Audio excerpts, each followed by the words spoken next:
குருவிலாம் நீங்க பார்க்கலாம். குருவிகள்லாம் எப்படி தெரியுமா கூடு கட்டுது? அந்த குச்சிகளை எடுத்துட்டு வந்து அப்படி கூடு கட்டும். கூடு கட்டி அதை முடிக்கிற நேரத்துல மழையில் அந்த கூடு கீழே விழுந்து விட்டால் அந்த குருவி மீண்டும் அந்த கூடை எடுத்து வைத்து தொடராது, புது கூடு கட்டும். புதிதாக அந்த கூடை கட்டி மீண்டும் அதை முடிக்கிற நேரத்துல காற்றுல அது கீழே விழுந்து விட்டால் மீண்டும் ஒரு புது கூடு கட்டும். எதுவரை கட்டும்? கூடு கட்டி முட்டைகளை இட்டு அடகாத்து தன் இனத்தை வாழ வைக்கிற வரை அது செய்து கொண்டே இருக்கும். ஏண்டா அதுக்கு தெரிஞ்சது ரெண்டு விஷயம் தான். ஒன்று விடாமுயற்சி, இரண்டாவது வாய்ப்புகள் இன்னும் உண்டு என்ற நம்பிக்கை.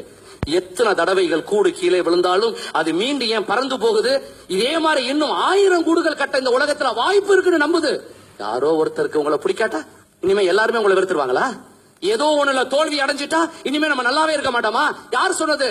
எண்ணங்களை நன்றாக வைத்துக் கொள்ளுங்கள், இல்லைன்னா நம்முடைய சொந்த எண்ணமே நம்மளை ஒரு நாள் கொன்றுவிடும். குருவிக்கு தெரிஞ்சது 2 சட்டங்கள் மட்டும்தான். விடாமுயற்சி, அதனாலதான் அது கூடு கட்டுது. இரண்டாவது ஆப்பர்ச்சுனிட்டிஸ், வாய்ப்புகள் உண்டு. எந்த குருவியாவது 5 தடவை கூடு கட்ட முயற்சி பண்ணி 5 தடவைகளும் கூடு பாதியோடு கீழே விழுந்த உடனே இனிமே வாழ்க்கை முழுவதும் கூட கட்டக்கூடாதுன்னு நொந்து போய் நேரா கிஸ்ஸா சைவைக்கு மேல பறந்து பொத்துண்டு உளுந்து எந்த குருவியாவது தற்கொலைப்படி கிடக்குதா? யாரோ உங்களை திட்டா என்னங்க, நீங்க கெட்டவராக இருந்தாலும் உங்களை திட்டுவார்கள்.